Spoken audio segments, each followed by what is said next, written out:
Bienvenue dans les Mémoires du Mythe, un podcast audio dédié à l'horreur et au JDR. Ce format est produit par l'équipe de Globtopus et est permis grâce au tipeur. Installez-vous confortablement et si possible, mettez un casque. L'aventure démarre.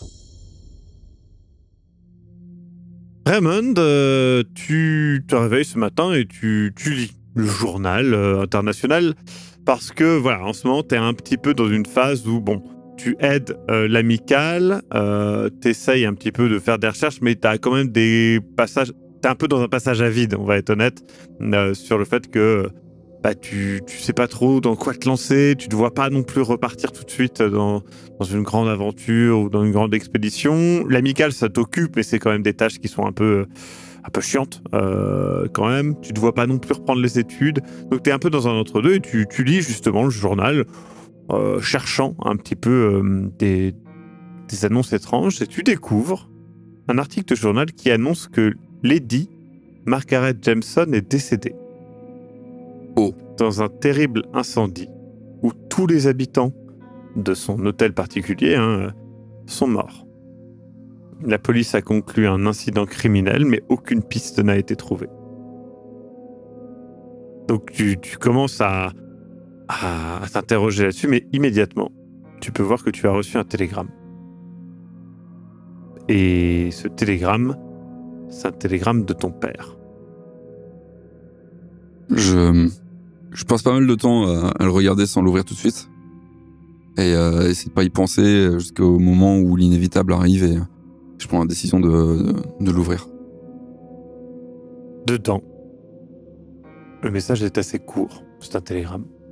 Il t'indique de ne pas avancer dans les eaux troubles, qu'il connaît ce genre d'intérêt et que c'est toxique pour l'âme. Qu'il espère, cependant, te revoir bientôt, toi et ton frère. Ça me fait beaucoup réfléchir, mais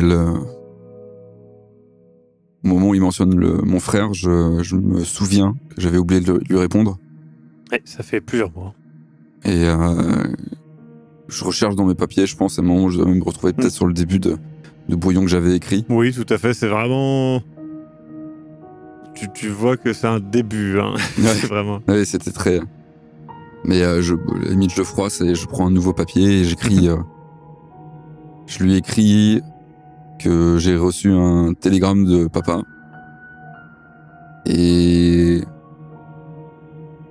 que j'ai fait certainement des erreurs et qu'il faudrait qu'on se revoie. Mm-hmm. Je fais quelque chose d'assez succinct comme ça, pas trop... Encore une fois, je sais pas trop quoi lui dire. Très bien. J'avais pas envie de dire trop, dire une connerie, faire quelque chose de simple. Tu lui envoies et tu finis par avoir une réponse. Lorsque vous vous revoyez, la relation a été brisée pendant un temps. Et clairement, ça se voit. C'est là, il n'y a plus le même lien qu'il y avait avant. Il a grandi, toi aussi. Vous avez tous les deux vécu des choses. Alors c'est sûr, est-ce qu'il a vécu les choses que tu as vécues au Pérou? Est-ce qu'il a vécu ce que tu as vécu à Vienne? Est-ce qu'il a tué un homme? Rien n'est moins sûr. Mais tu relances, voilà, la flamme à partir de Brest, en espérant qu'un jour tu pourras te réchauffer à son foyer. Mais pas pour le moment. Pour le moment, il faut réparer. Je fais comme je peux en lui posant beaucoup de questions sur sa vie à lui, sur ce qu'il fait, sur ce qu'il devient, sur ce qui l'intéresse. Je mets tout mon côté personnel, je mets volontairement de côté. Je reste très à l'écoute et je pose des questions sur lui. Encore une fois, la soirée se termine. Tu as l'impression d'avoir fait un pas en avant et qu'il a répondu. Mais il y a encore beaucoup de chemin à traverser.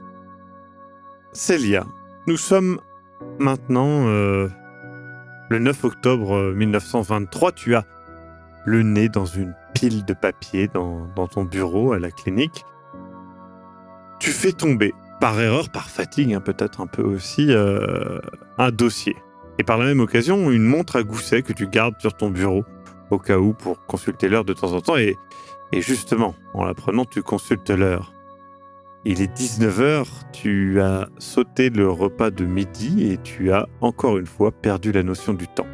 Je remets de l'ordre, je ramasse le dossier, je le remets sur mon bureau et je commence à prendre mes affaires pour partir. En levant le nez, je me rends compte qu'il fait nuit et je suppose tout le monde est parti, plus ou moins. Donc je ferme la clinique et je rentre chez moi, retrouver ma sœur pour dîner, sans doute Marissa. Tu avances dans la rue et là, alors que tu avances chez toi et que tu arrives devant chez toi, Célia, tu croises Raymond, tout apprêté, tout habillé. Raymond, tout va bien ? Salut, Qu'est-ce qui se passe ? on est en retard? Je suis en retard? Je suis en retard. On avait rendez-vous ? Pourquoi t'es habillé comme ça ? Qu'est-ce qui se passe ? Tout va bien ? Oui, tout va très bien. Tout va très bien. Il s'est passé quelque chose ? Est-ce que tu veux que je t'accompagne chez toi? On Est-ce peut que discuter tu sur le veux chemin, tant qu'à faire. m'accompagner ? Oui, C'est je- juste là, tu sais. Enfin, du coup, je fais les derniers pas qui me séparent de la porte. Ouais.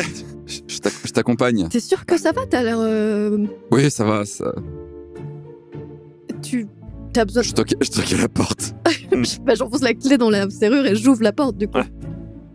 Et du coup, je me retourne vers Raymond et je dis, mais tu veux qu'on aille parler peut-être dans mon bureau ? Faut juste que je mange un morceau Oui. parce que là, j'avoue, j'étais ouais, à la on va clinique faire toute la ça. journée, j'ai pas vu l'heure, je suis un peu fatiguée, mais...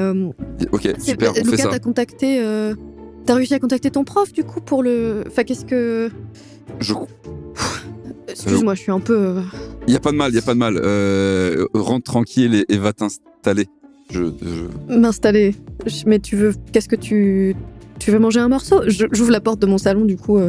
Tu ouvres la porte Ouais. et là, tu vois qu'il y a Florence, Marisa, Jack, Théodore Langdon, donc le frère de ton défunt mari et sa famille. Et du coup, ils sont tous là et tu vois sur la tête de Florence un froncement de sourcil à l'égard de ce cher Raymond. Et ils font tous surprise. Ça, c'est sûr, c'est une surprise. Et du coup, il y a ta sœur qui arrive et qui fait écoute, joyeux anniversaire. Anniversaire. Et du coup, mais oui, Bah oui. t'as encore oublié ton anniversaire? Non. Et Du coup, je regarde mes vêtements qui sont clairement froissés et... on a une deuxième surprise et du coup, elle te montre en fait vers le salon et tu vois ta mère, Caitlin. Elle est venue de Chicago et du coup, il y a ta mère qui est là. Je reste Surprise. immobile 2 minutes et je mets mes mains devant ma bouche et au bout de 2-3 secondes, je me précipite vers ma mère et je la prends dans mes bras. Du coup, elle te prend dans les bras aussi et Ça me fait tellement plaisir. Ça fait si longtemps Ça qu'on va s'est pas vu. Bah, c'est génial que t'aies pu Ce n'est pas venir. moi qui ai eu cette idée de surprise, c'est bien évidemment Florence. Mais Bah, ça me fait... Enfin, je suis vraiment très touchée que vous soyez tous là. et tu sais, elle Je- prend ton visage avec sa main, elle fait t'as l'air fatigué, ça va? J'étais dans mes recherches, j'ai pas trop vu le temps passer. J'avoue que je suis un peu... Je vais peut-être juste aller me rafraîchir rapidement et Ouais, puis je pas vais de souci. redescendre pour... Et justement, tu te rafraîchis, tu redescends un petit peu toujours sous le choc. Le repas commence et tous les cadeaux commencent à arriver. Donc, il y a Florence et Marisa qui t'offrent un sac à multiples poches apte pour les voyages. Donc, c'est vraiment un sac très pratique, etc. Et elles ont fait coudre en fait des petits motifs un petit peu cachés en fait en référence à diverses choses et elle t'invite bien évidemment à les chercher plus tard. Ensuite, Théodore et sa famille t'offrent un très bel ouvrage sur les armes à feu et du coup vraiment un très très beau livre. Ensuite, il y a ta mère qui approche, qui elle t'offre un collier de jade. Donc c'est vraiment un très très bel objet, mais même vraiment beau. Mais maman... fallait pas. Enfin, c'est magnifique, mais. Non, mais t'inquiète pas, enfin, il tira à merveille et ça va être superbe. Et puis il y a Raymond qui, du coup, depuis tout à l'heure, regarde les pièces, de manière un petit peu inquiète et sort son cadeau un peu gêné. Bah, je lui fais un grand sourire et je prends son cadeau, du coup. Et donc tu déballes et tu révèles un disque de musique pour un gramophone que tu n'as pas. Du coup, je fais un sourire et je rigole et je me tourne vers Marissa et Florence et je dis on disait justement l'autre jour qu'on devrait acheter un gramophone parce que autant Marissa et Florence chantent très bien et elles se mettent régulièrement au piano, autant je voudrais pas les fatiguer tout le temps. Donc ça tombe bien. Du coup, elle rigole. Voilà, ça fera une bonne occasion. Hein. Merci, ça me fait plaisir que tu sois venu, Raymond. Ouais. Je suis désolé, je suis désolé, j'ai tout fait foirer. Désolé. Non, mais pas du tout. Un petit peu quand même. T'as Florence qui... Je l'ai croisé dans la rue, je pouvais... Pris sur le fait, je sais... Du coup, elle rigole, etc. Puis non, elle fait bon. Est-ce que je peux t'emprunter 2 secondes, Célia tu peux venir avec moi. Et d'ailleurs, Raymond, je crois pas que vous ayez,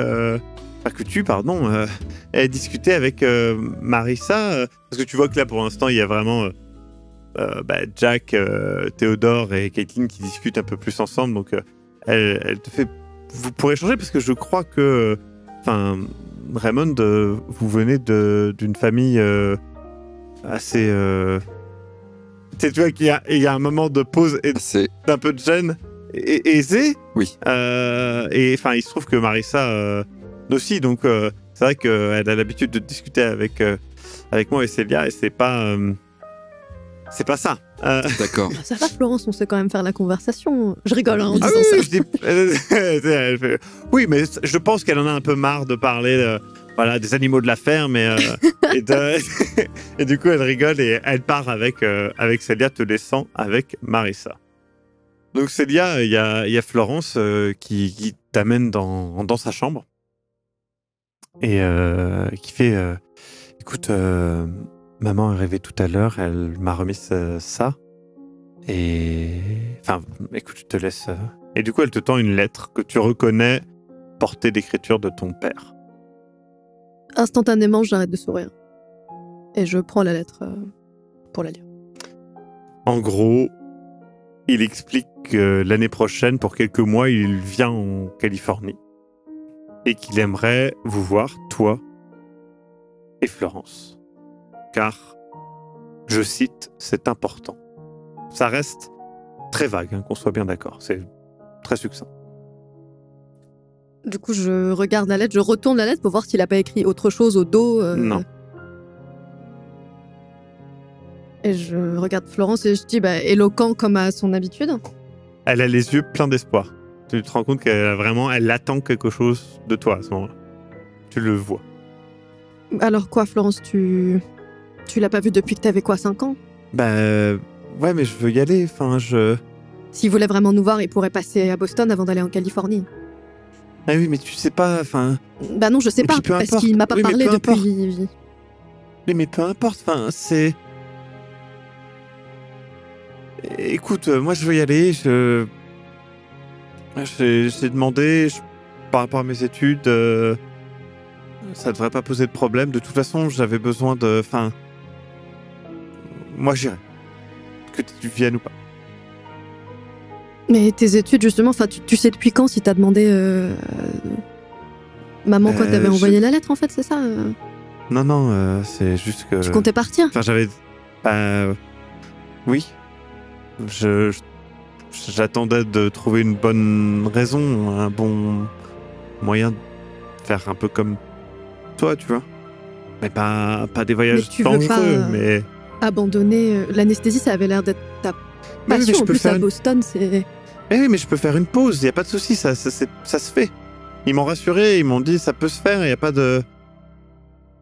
Et Et j'ai besoin de ça. Enfin, toi, tu fais tes voyages dangereux et tout ça. Tu reviens. Mais tu vas partir. On sait jamais quand tu pars. Tu vas partir toute seule, Florence? Non, j'irai avec Marissa, bien sûr. Toutes les deux femmes seules comme ça, allons jusqu'en Californie. Florence, je veux pas t'empêcher de partir. Oui, mais ça va, on peut se débrouiller et quand même, moi je pars pas toute seule. Je pars en général avec Raymond, avec Luca. Oui, de ce que tu me racontes et de ce que j'ai vu, c'est... heureusement que t'es là, hein, donc... de ce que t'as vu... Je suis pas aussi forte que toi, mais... D'ailleurs, comment tu as contacté Raymond? Du coup, peut-être qu'on peut y aller avec Clayton, sinon le frère de Marissa. Elle met ses mains entre ses jambes et tout, un peu gênée. Florence, je suis pas fâchée, ça me fait très plaisir qu'il soit là, mais... J'ai regardé un peu... Elle montre vers ton bureau. Je regarde mon bureau et je regarde bien attentivement que le tiroir qui est fermé à clé avec... Elle a pas fouillé, etc. Tu le vois, tu l'aurais vu. Hein. En gros, je me fais cette réflexion dans ma tête parce que j'ai d'autres documents qu'il ne faut pas qu'elle voie. Je suis d'accord.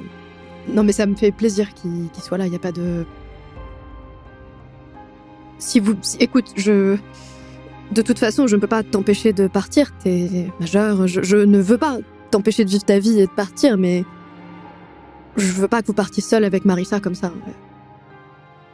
Si vous emmenez quelqu'un, oui. Mais Clayton, c'est le frère de Marissa. Il est costaud. Hein. Écoute, peut-être on peut dîner tous ensemble et en parler, Et comme ça... Mais t'es sûr que tu veux... Est-ce que tu te souviens seulement de notre père? Moi, je pourrais m'en souvenir après. Je comprends. Mais... Écoute,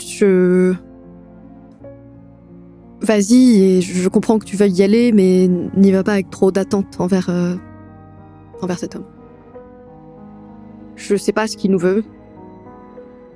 S'il dit que c'est important, ça doit l'être. J'en serais pas si sûre. Va le voir. Peut-être qu'il a changé, mais fais attention. Du coup, au bout d'un moment, vous redescendez à la fête, si j'ose dire, d'anniversaire.